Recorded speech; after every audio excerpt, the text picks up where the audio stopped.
Bonjour à toutes et à tous et bienvenue dans Cinefiles. Et ça, vous savez ce que ça veut dire. De nouvelles chroniques du live de Mr. Cool en ligne pour vous. Pour une nouvelle petite vidéo de présentation de toutes ces petites chroniques. Je fais cette vidéo parce que nous avons atteint 200 vidéos avec celle-ci. Ça me fait très plaisir d'avoir déjà fourni tout ce travail. Et bien sûr, je vais pas m'arrêter là.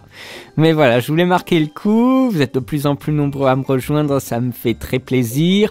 Peut-être que vous trouvez que les critiques c'est bien joli, mais on ne voit pas grand-chose à part des screenshots. Et bien, avec ce travail-là, vous pouvez voir un petit peu plus l'étendue de ce que je peux faire en termes de montage, de rendre les choses dynamiques, mais que je ne peux pas bien sûr poster sur YouTube comme ça. C'est pour ça que vous avez des liens dans la description de la vidéo. Alors il s'agit de petites chroniques, de petites pastilles comme on dit, sur différents films. Vous avez les affiches ici. C'est pour un live qui se déroule le samedi soir sur le site hooper.fr. C'est un live organisé par un homme qui s'appelle Mr. Cool. Ça parle de nouvelles technologies, de jeux vidéo surtout, et des fois je poste une petite vidéo sur un film parce que ça parle aussi de culture geek. Et bon, le cinéma c'est pas vraiment geek, mais voilà, je suis très content de toute façon faire ce travail pour lui. Voilà, donc n'hésitez pas à regarder la vidéo précédente qui faisait les chroniques de 1 à 10, ici de 11 à 20. Les suivantes bien sûr sont en cours même de fabrication, donc je prends mon temps, mais ça me fait super plaisir. Je prends beaucoup de plaisir à faire ce petit travail là, et bien sûr je voudrais quand même que vous le voyez. Donc via cette vidéo, vous pouvez voir toutes ces chroniques. Alors, première chronique, Hollow Man, le film de Paul Verhoeven. Je crois que c'est le dernier film américain avant qu'il se soit rapatrié dans son pays natal. C'est une réexploitation contemporaine d'une grande figure du film d'épouvante, L'Homme Invisible. Mais personnellement, j'étais plus touché par Les Aventures d'un Homme Invisible de John Carpenter. Ici, c'est un peu plus un thriller sexuel, puisque bien sûr, le mec qui devient invisible est un dérangé notoire. Mais ça reste un film super impressionnant pour les effets spéciaux, et c'est pour ça, je crois, qu'on veut revoir de grandes figures fantastiques. C'est pour voir un petit peu comment aujourd'hui on les perçoit et comment aujourd'hui on va les traiter, via bien sûr toute notre technologie actuelle. C'est vrai que c'est vraiment un film très impressionnant, même s'il date d'il y a plus de 10 ans. Les effets spéciaux sont vraiment top. La suivante, c'était suite à un petit coup de cœur, Lone Ranger qui se faisait dézinguer par la critique, c'est assez terrible. Et pour en faire la promotion, je me suis dit que j'allais faire une petite chronique vite fait. Alors je fais un rapport aussi avec d'autres films western assez coûteux comme John Carter, qu'est-ce qu'il y avait encore, Wild Wild West ou Cowboy contre Alien. Voilà, je voulais quand même un petit peu voir ça d'un petit peu plus loin, parce que c'est vrai que comme ça, Lone Ranger, ça a pas l'air terrible, mais c'est quand même intéressant de voir comment aujourd'hui on fait du western. Je voulais une intro avec la musique de Guillaume Tell. Vous l'avez justement dans ma critique de The Lone Ranger, je voulais faire la même intro, mais ça marchait pas, donc l'intro de la critique, elle est un peu bizarre, hein. Je vous invite aussi à regarder la critique, mais voilà. J'avais envie de parler de ce film avec des vraies images du film. J'ai la forme que je veux, et je me suis éclaté à faire le montage. Ensuite, j'ai parlé un petit peu de Prince of Persia parce que c'est vrai que Hollywood et le monde arabe entretiennent un lien très particulier.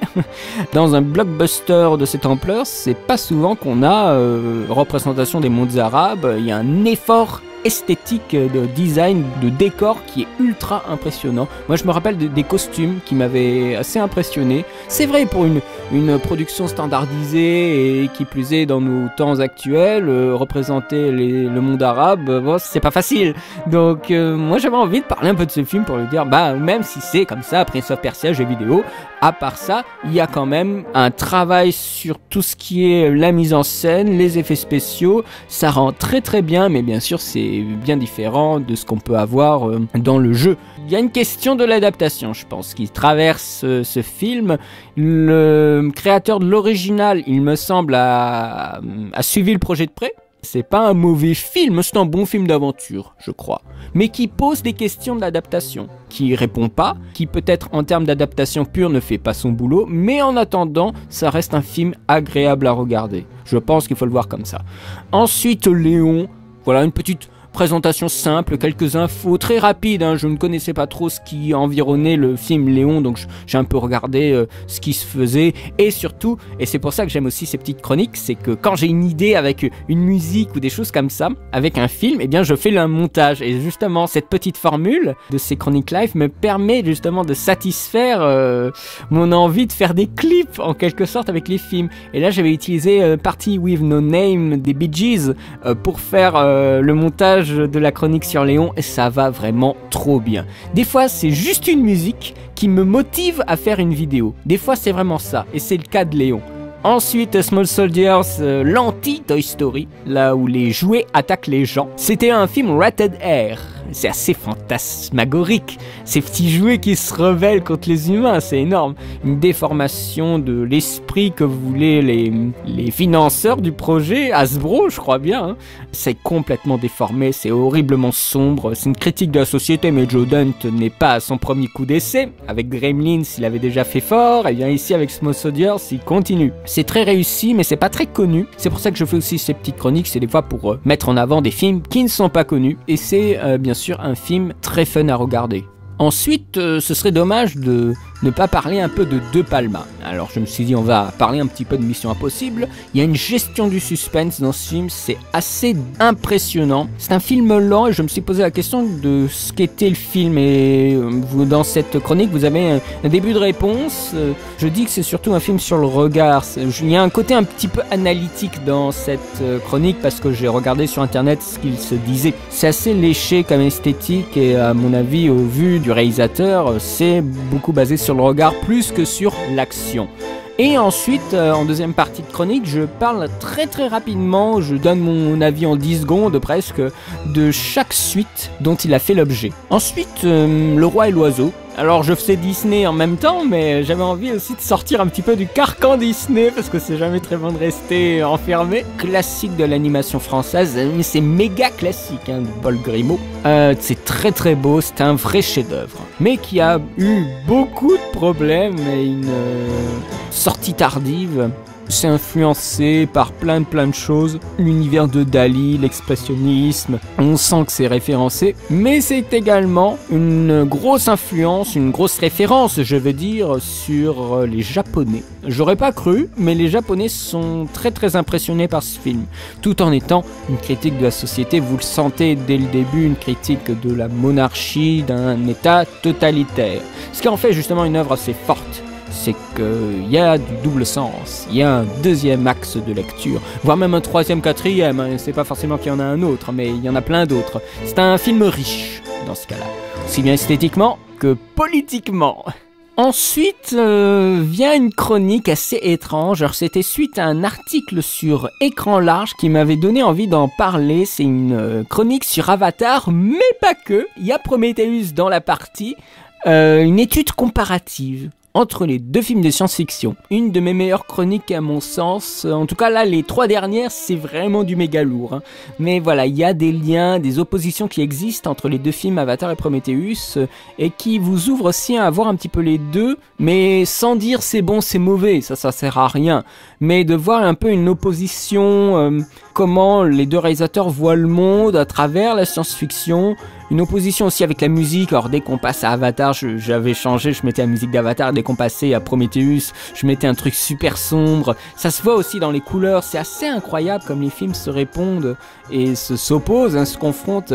Et voilà, et après il faut essayer de se poser la question, de se positionner par rapport au thème des deux films. C'est super intéressant à regarder, c'est une super chronique, moi j'ai beaucoup aimé la faire. Elle m'a demandé un peu plus de temps, mais elle est assez propre. Ensuite aussi un film ultra léché, très propre, Dick Tracy. J'aime beaucoup ce film et j'ai beaucoup aimé faire cette chronique avec Michael Jackson à la musique. Alors parler de Dick Tracy, ça revient aussi à parler des films de gangsters et aussi une façon dont on faisait les films dans les années 30, parce que ce film essaye clairement de reprendre des codes de mise en scène des années 30. Tout en ayant une posture post-moderne. C'est un méga casting ce film. Et je parle aussi enfin de chroniques d'autres films qui ont été aussi dans les années 90, des retours aux années 30, c'est très étrange. Rocketeer, qui est un super film d'aventure avec un mec qui trouve une roquette, une fusée pour à mettre sur le dos pour voler, c'est un super film. Et aussi The Shadow, un personnage, un super-héros, mais bien avant Batman et Superman, c'est un super-héros qui était déjà à l'œuvre à la radio. Voilà, des fictions radiophoniques sur le personnage The Shadow. Le film est intéressant, il a été fait par le réalisateur de Highlander. Il est un peu bizarre, c'est pour ça que c'est intéressant de le voir, c'est qu'il n'est pas fait de façon très classique. Il y a des plans très étranges, on sent que c'est quelqu'un d'autre qui fait de la mise en scène là. On sent qu'il y a un travail, il y a une idée derrière. Et ensuite, dernière chronique, il était une fois en Chine. Alors je ne sais pas si vous connaissez ce film-là. Alors, on connaît tous les sagas américaines, mais quand il s'agit de parler d'autres sagas, des choses qu'on a vues en Europe ou ailleurs, alors là tout d'un coup il n'y a plus personne. Alors j'avais envie un petit peu de parler de Il était une fois en Chine, un film et une saga très liée à l'histoire de la Chine. Une saga qui est aussi très liée à deux noms très importants quand même dans le cinéma chinois, Jet Li et Tsui Hark. Deux titans dans leur genre. Jet Li a fait énormément de films d'arts martiaux et Tsui Hark a réalisé énormément de films et il continue encore aujourd'hui à réaliser des choses assez spectaculaires. Vous lui devez par exemple les Détectives D, qui sont deux films très très bons. Ce sont des films qui sont très liés à la notion de tradition contre la modernité. Vous le sentez tout de suite et même ça traverse beaucoup d'autres films.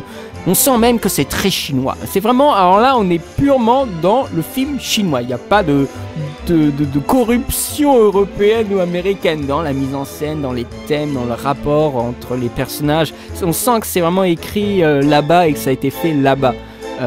Mais j'aime beaucoup ces histoires, j'aime beaucoup ces personnages très pieux, très purs, très gênés avec les femmes et qui sont terriblement patriotiques. Mais un patriotisme qu'on a envie de suivre, qui est pas ridicule, parce que c'est vrai qu'en France, à chaque fois qu'il y a des trucs patriotiques américains, par exemple, il y a tout le monde qui se sent scandalisé. Ben, c'est qu'ils n'ont pas vu, il était toutefois en Chine, alors là, c'est terrible. Hein. Mais c'est très très intéressant. Je ne vois pas ça comme quelque chose de bien ou de mal, mais comme quelque chose d'assez intéressant de voir comment eux voient le patriotisme en Chine. Il y a eu quand même 6 épisodes, c'est une grosse saga. Et ça permet aussi, justement, au public sur Hopper.fr qui ne connaissent pas peut-être ce genre de saga, ce genre de film, de sensibiliser un peu ce public et de sensibiliser aussi sur les films asiatiques. Je fais voilà un petit aparté à la fin de la chronique. C'est une chronique qui dure un peu plus longtemps que d'habitude, puisque j'avais fait une pause après. Elle dure 8 minutes. C'est vraiment une super bonne chronique, même toutes les chroniques, elles sont là. Regardez-les. Non mais voilà, j'ai beaucoup aimé faire ces chroniques-là. Ça me fait très plaisir d'en parler de ces petits films et à travers des petits morceaux de 5 minutes. Alors, ça me frustre beaucoup de ne pas pouvoir les mettre directement comme ça sur YouTube, mais les droits d'auteur, mesdames et messieurs, les droits d'auteur obligent, je ne peux pas comme ça les mettre. Donc vous avez les liens de toutes les chroniques dans la description de la vidéo. Il suffit de suivre le lien et normalement vous avez ou Vimeo ou YouTube qui prendra le relais. J'espère que vous n'aurez pas de problème pour lire ces vidéos. J'espère que ça vous plaira en attendant les prochaines vidéos. En tout cas, pour ma part, je vous remercie beaucoup. Je vous remercie pour la FAQ aussi. J'ai presque terminé les dernières parties. Il me reste encore 2-3 trucs à enregistrer. Je pense que la prochaine vidéo sera une critique de Jupiter Ascending. D'ici là, eh bien, je vous souhaite une très bonne journée, une très bonne semaine et je vous dis à très bientôt pour de nouvelles vidéos. Allez, salut!